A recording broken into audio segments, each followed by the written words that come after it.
Dari muda udah kaya. Buktinya, waktu beliau menikah dengan Ibu Khadijah, tahu mas kawinnya berapa? 10 ekor unta, ada yang mengatakan begitu, ditambah 400 dinar. Ada yang mengatakan 100 unta, tempat lain, tapi bisa disebut, bisa 100, bisa 10 dan 400. 10 ekor unta, satu unta kalau bapak beli di sana, minimal harganya 30. Berarti kalau 10 ekor unta 300 juta. Saya nanya ke sampean kemarin nikah, mas kawin sampean berapa? Seperangkat alat sholat, wah leprek gitu. Sekali cocok dengan Nabi, papat gak lulus. Yang kelima, bab puasa. Nabi ketika puasa di rumahnya cadangan makanan tidak lebih dari 3 hari. Bagi 3 hari habis, nyari lagi 3 hari. Coba kita, belum Ramadan aja semua masuk kulkas. Daging ayam, daging sapi, Coca-Cola, Sprite, teh pucuk. Begitu ditutup kulkasnya gak bisa nutup, dilakban. Istri kita juga begitu. Belum lebaran kongguan udah beli. Begitu tiap hari anaknya ngambil mau lebaran malah kongguannya kosong, goreng rengginang masukin situ. Akhirnya jadi kongguan KW. Gak bisa kita. Berikutnya bab haji. Bab haji ini. Nah ini banyak nggak cocok. Nabi haji sekali, umroh 4 kali. Setiap beliau berangkat umroh, berangkat haji, selalu beliau bawa hadyu. Apa itu hadyu? Binatang, kambing atau onta yang dibawa oleh jemaah haji atau jemaah umroh untuk dibawa ke Mekah. Nanti di Mekah dipotong untuk hadiah penduduk Mekah. Hukumnya sunnah mu'akkad. Hukumnya sunnah mu'akkad. Tapi nanti kalau haji atau umrahnya melanggar denda atau melanggar pelanggaran nusuk tentang ibadah seperti tamattu, kemudian tidak nginep di Muzdalifah, kemudian tidak nginep di Mina, maka dam hadyu yang semula sunnah menjadi dam dan hukumnya wajib. Tapi yang poinnya saya ambil bahwa setiap Nabi berangkat haji atau umroh selalu nenteng hewan kambing atau onta. Siapa yang di sini kemarin umroh atau haji bawa kambing onta? Nggak ada. Seandainya ada orang pajak, orang pengadilan pajak, orang BPKP pergi haji, orang sugih bos sama istrinya pakai seragam, karena kambingnya mau naik pesawat dibeliin tiket juga, dimandiin, dikasih seragam sama dengan bapaknya, kasih sorban juga, masuk. Saya yakin itu viral. Yakin viral. Pasti semua TV yang ada jumlahnya. Saudara-saudara, kami sedang di rumahnya orang pengadilan pajak yang hari ini akan pergi ke Mekah. Dan uniknya saudara-saudara, para pemirsa di rumah, beliau berdua membawa kambing. Wah, begitu sampai ke Terminal 3 udah di-shooting terus. Segaran viral itu pasti. Begitu masuk di pesawat, duduk sebelah sini ibunya, sini wedhus sih. Begitu ada pramugari 2 jam, fish or chicken? Fish or chicken, begitu wedhusnya mbak. Gak bisa. 5 gak lulus. 5 gak lulus. Ada 400 pak. Gak sama, saya sudah tulis buku. Sekarang tahap menyelesaikan tentang derajat hadis yang saya pakai. 400. Jadi kalau kita meniru Nabi, dalam konteks meniru seperti beliau, kita bisa meniru 10% sudah bagus. Dalam ibadah kita 10%. Lalu bagaimana cara kita mengambil teladan dari Nabi? Melalui guru. Melalui guru. Kita nggak bisa langsung jam lompat ke Nabi, nggak bisa. Kalau ada yang berkata, Pak, aku langsung niru Nabi, prek, raiso, Pak. Ngaji Iqra aja kita dari guru kok. Saya kasih contoh. Kalau Bapak ngaji langsung jam ke Nabi, pasti ngelewatin itu hadis. Di hadis itu susunannya yang depan namanya rawi. Hadatsana Ibnu Abdullah bin Umar radhiyallahu anhuma qala Rasulullah sallallahu alaihi wasallam, terus isi hadis. Isi hadis itu dalam bahasa Arab namanya matan. Matan atau muatan atau konten. Terus begitu ujung hadis rawahu, perawi. Imam hadis. Kalau kita belajar itu, Bapak kenapa hadis yang ada di kitab-kitabnya Abu Hanifah, Imam Hanafi, Imam Malik bin Anas, Imam Muhammad Idris Asy-Syafi'i, Imam Syafi'i dan Imam Ahmad bin Hambal nggak ada rawahunya karena mereka hidup lebih dahulu daripada Imam Bukhari, Muslim, Tirmidzi, Nasai, Ahmad. Selisih 100 tahun. Makanya hadis-hadis yang ditulis di kitab mereka nggak ada rawahunya. Kebetulan saya ngajar hadis. Ada ketika saya baca hadis rawahunya nggak saya cantumkan, saya sorot. Ditanya, Ustaz, itu hadis palsu. Kenapa? Nggak ada rawahunya. Saya bilang ini dari kitab Al-Um. Iya, karena nggak ada rawahunya Bukhari Muslim pasti palsu. Wah, dasmu putul pun ngawur. Mas, sampean belajar hadis nih kalau nggak ada Bukhari Muslim hadis palsu. Hadis palsu itu ditinjau dari dua. Pertama, rawi'ah sanadnya. Sanadnya kalau ada yang misalnya gampang pelupa, tidak dobit, tidak sharih, tidak bisa dipercaya. Dari walaupun muatan atau kontennya bagus turun jadi dhaif. Tapi kalau ada hadis lain yang serupa, meskipun ini dibawakan oleh orang yang seperti tadi, ada hadis yang serupa dibawakan oleh orang sahih, naik lagi hasan. Begitu. Nah, begitu pun sama dengan ngaji atau ilmu. Kalau kita ngaji tanpa melalui guru, ada dua hal yang hilang. Pertama, hilang keberkahan kata Imam Syafi'i. Yang kedua, kita nggak tahu persis itu dulu dari mana. Dan itu benar nggak yang ngeluarin guru atau bukan? Saya kasih contoh. Ketika ada orang membaca ngimami, wadduha wallaili idza saji, di belakang teriak, subhanallah. Dikiranya bacaan itu salah. Padahal bacaan itu betul. Karena kalau di dalam salah satu qiraah sab'ah, kalau ada ya tanpa titik, itu dibaca imala. Imala itu miring, wadduha jadi wadduha. Wallaili idza saja terus ada ya miring Musa Muse gitu. Enggak apa-apa. Selama dia memang pernah ngaji itu boleh baca itu. Kalau sampean enggak pernah baca ngaji itu salah. Wallaili idza saja lu mau apa gitu, nah itu ujung-ujungnya begitu. Nah, begitu ngaji itu nada sanadnya. Ini punya guru, ini punya guru, ini punya guru, ini punya guru sampai kepada Abdullah bin Mas'ud, orang yang mendapatkan qiraah sab'ah dari Nabi. Terus sampai ke Nabi. Jadi kalau ngaji sama dengan sekarang, Bapak ngaji tentang apa? Prolog mengenai hadis lah. Ada perawi, ada sanad, ada matan. Ngaji dari Gus Arifin. Nah, begitu sampean mati. Hei, kamu ngaji hadis? Iya. Prolognya doang malaikat. Dari siapa? Gus Arifin. Misalnya sampean mati duluan misalnya. Maka nungguin saya dulu, saya kan masih hidup ya, tungguin dulu. Tapi saya masalahnya ya. Dan begitu saya mati ditanya, Gus Arifin ngaji? Saya sebut guru saya. Ya Hayyan ya Faqih Mojokerto. Ya Hayyan ya Faqih ditanya, gurumu siapa? Tanya lagi. Nyebut gurunya. Ketemu Ahmad bin Hambal. Ahmad bin Hambal ditanya sama malaikat, siapa gurumu? Muhammad Idris Asy-Syafi'i. Muhammad Idris Asy-Syafi'i itu Imam Syafi'i ditanya, siapa gurumu? Imam Malik bin Anas. Imam Maliki. Imam Malik bin Anas ditanya, siapa gurumu? Imam Abu Hanifah. Imam Abu Hanifah ditanya, siapa gurumu? Imam Nafi, Imam Nakhai. Imam Nafi ditanya, siapa gurumu? Abdullah bin Abbas. Abdullah bin Abbas ditanya, siapa gurumu? Rasulullah SAW. Rasulullah ditanya, gurumu siapa? Malaikat Jibril. Karena yang nanya malaikat, ketemu nama Jibril. Oh, oke bro, balik pulang, ngeper.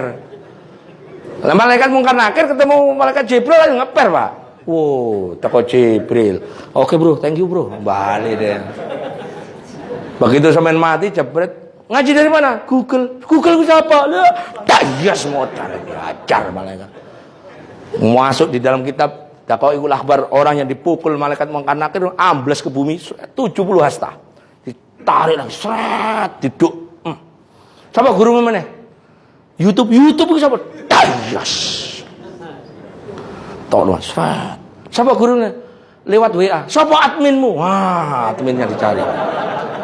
Hati-hati yang jadi admin ini. Yang membiarkan anak buahnya nyebar hoax, hati-hati. Ditarik malaikat Mungkar Nakir sampean.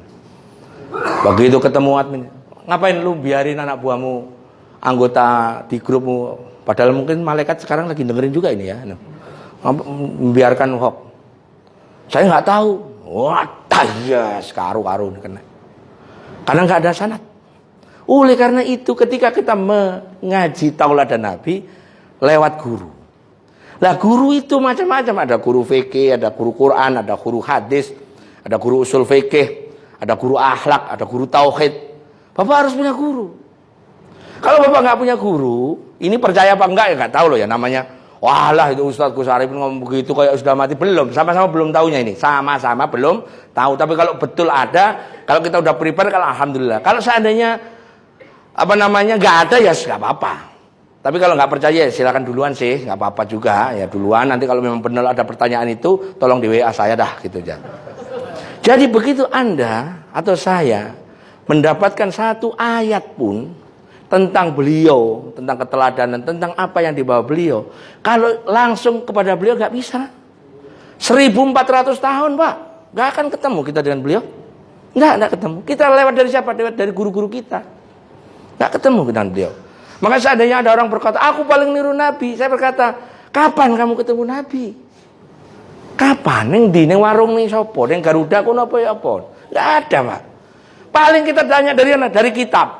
Kitab pun kita waktu baca sepengetahuan guru kita.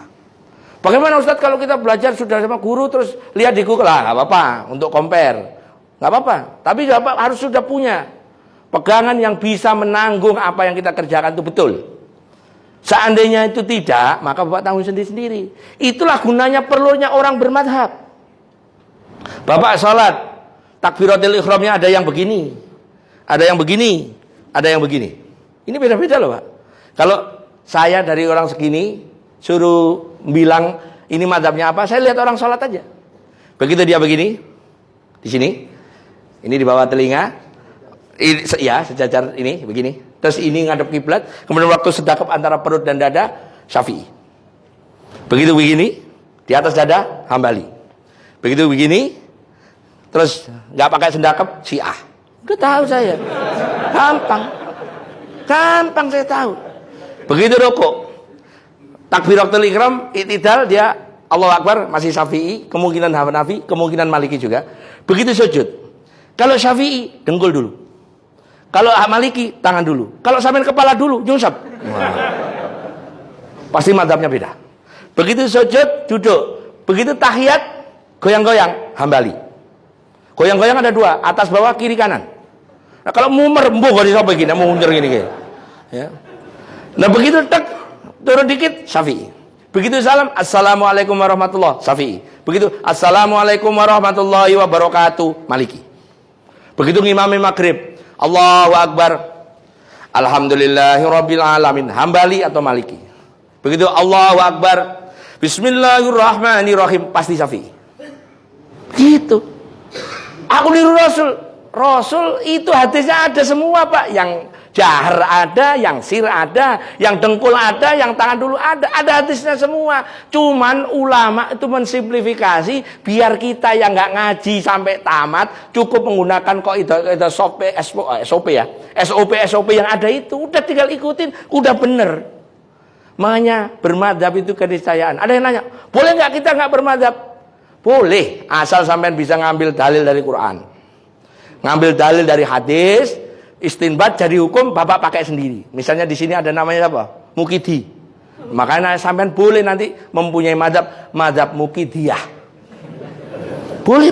Kalau sampean punya pengikut, sampean dijadikan imam madhab Imam Mukidi. Boleh. Tapi selama kita nggak bisa ngambil dalil sendiri dari Quran, nggak bisa ngambil dari hadis, maka cukup ikutin yang ada. Madhab 4 Hanafi dari yang tua, Maliki, Syafi'i, Hambali ini guru murid. Nanti Hambali punya murid namanya Ibnu Qudamah. Ibnu Qudamah punya murid salah satunya Ibnu Qayyim Al-Jauzi. Terus punya murid sampai muridnya ada di sini. Jadi kalau sampean terus tiba-tiba sholat ditanya oleh saya, sampean pakai madhab apa? Gak bermadhab, gak mungkin. Gak ada yang lolos Pak. Sampean begini tadi atau begini itu udah punyanya Hambali kok. Belum lagi nanti puasa, belum nanti pas haji, belum lagi nanti pas zakat fitrah misalnya. Saya tanya, di sini zakat fitrahnya pakai apa? Uang. Ada yang pakai beras? Dua-duanya nggak ada dalil. Beras maupun nggak ada hadisnya. Hadis tentang zakat sudah saya kumpulin di buku saya ada 16. 8 tentang zakat fitrah. Zakat fitrah itu zakatul fitrah bisok min tamar atau bisok min syair. Zakat fitrah itu 1 sok 2,7 kg tamar korma atau gandum. Itu bunyinya. Mestinya kalau kita mau fair niru, ya zakatnya tamar atau gandum. Tapi buktinya ada yang pakai uang, ada pakai beras. Boleh nggak Tat? Boleh tetap. Siapa yang ngeluarin pendapat boleh pakai beras? Imam Syafi'i. Siapa yang boleh menetapkan pakai uang? Imam Hanafi. Berarti sampai bermadzhab gak langsung ke Rasul. Gak langsung ke Rasul. Tuh, contohnya. Terus nanti terawih. Mohon maaf, sampai terawih 20 apa 8? Nah, padahal terawih menurut 4 madzhab. Hanafi 20, Maliki 40, Syafi'i 20, Hambali 20. Yang 8 tuh madzhab Aisyah. Madzhab Aisyah itu terkonfirmasi sudah habis, nggak ada pengikutnya ketika masa Ali bin Abi Thalib. Tapi anehnya kalau di Indonesia Ramadan hidup lagi nih madzhab. Yang 8 ini.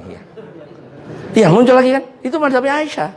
Apakah salah? Enggak, cuman itu punya Aisyah.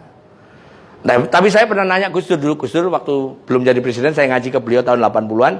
Gus Dur, apakah yang 8 itu termasuk Syafi'i? Termasuk. Itu madzhab Syafi'i yang didiskon. Karena 20 didiskon 60% jadi 8. Kan gitu Gus Dur. Gitu aja kok repot. Kan gitu. Gus Dur itu guru saya makanya. Oh iya juga ya. Makanya terus saya pakai itu. Oh iya. Makanya saya kalau ngimami 8 pun masih mau. Karena itu tadi Gus Dur bilang itu punya Syafi'i juga. Lumayan kan amplopnya lumayan 8 itu. Udah pendek amplopnya sama dengan 20. Kan mendingan 8. Nah, udah. Jadi Pak, jenengan saya ini nggak bisa lolos dari mazhab. Oleh karena itu, kalau jenengan sholat mau mazhab apapun nggak masalah Pak. Mau yang gini, mau yang begini nggak masalah. Termasuk bab sholat jamaah. Ini yang berkali-kali masjid-masjid nanya. Ustadz, saya mau nanya nih.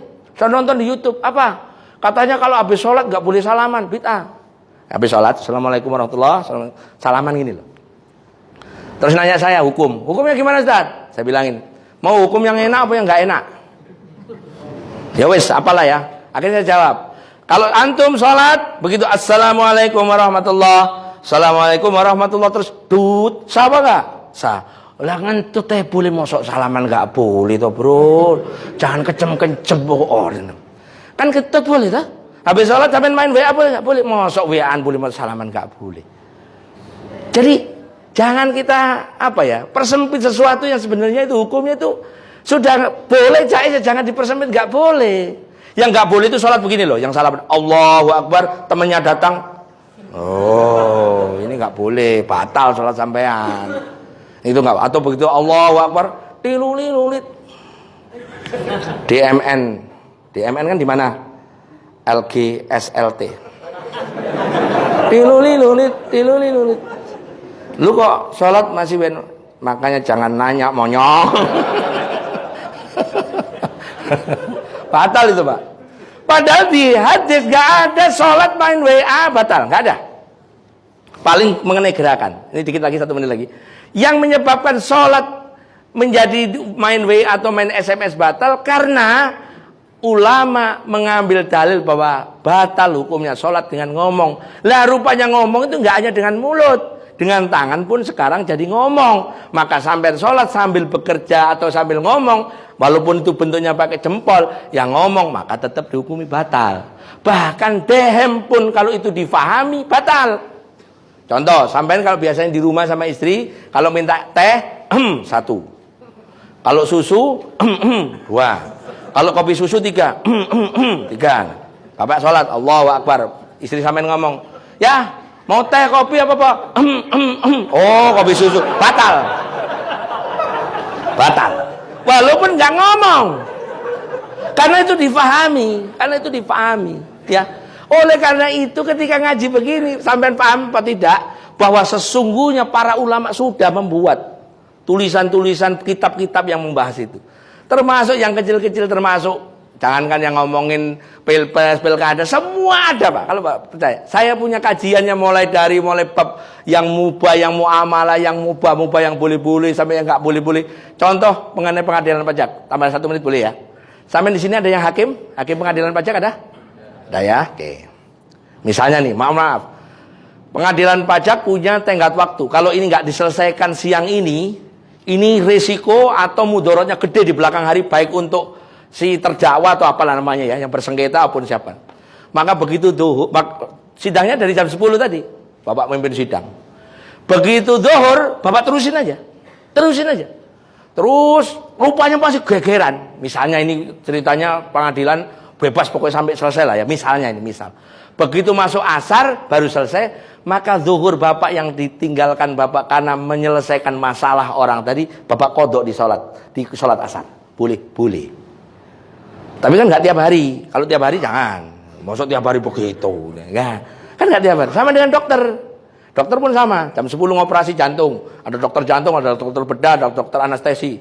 Begitu jam 10 ngoperasi, begitu jam 12 kurang tadi adzan. Karena dokternya soleh. Wow, kita tinggal yuk. Modar iki. Mati iki ngawur ya. Ditinggal mati megap-megap ini loh. Malpraktek sampean. Rupanya terusin. Duhur belum selesai, asar mau ditutup, ngawas meneh, tutup meneh. Sret maghrib, isya selesai, maka dokter plus anak buahnya tadi sholat duhur, asar, maghrib di waktu isya. Boleh. Kayak gitu. Nah, enak begini-begini sampean kalau paham enak. Jadi hidup itu kalau dalam bahasa saya, agama itu nggak sulit, gampang. Tapi tidak boleh digampangkan, ya. Mungkin ada satu pertanyaan sebelum kita tutup, udah lewat 5 menit. Kalau ada? Kalau nggak ada berarti undang lagi, ya, undang lagi. Kita akan kajian lagi. Pak Ferli yang tanggung jawab, ya. Mudah-mudahan Allah SWT memberikan karunia pada kita panjang umur, yang sakit disembuhkan, yang punya masalah Allah selesaikan masalahnya, yang mau hajat tahun ini mau pergi haji mau pergi umrah hasil maksud. Insyaallah Allah berikan kepada kita kebaikan dunia akhirat. Al-Fatihah. A'udzubillahi minasyaitonir rajim. Bismillahirrahmanirrahim. Alhamdulillahirabbil alamin arrahmanir rahim. Iyyaka na'budu wa iyyaka nasta'in. Shiratal mustaqim, shiratal ladzina an'amta 'alaihim. Doa penutup majelis. Subhanakallah bihamdika asyhadu an la ilaha illa anta astaghfiruka wa atubu ilaik. Wallahul muwaffiq ila aqwamit thoriq. Assalamualaikum warahmatullahi wabarakatuh.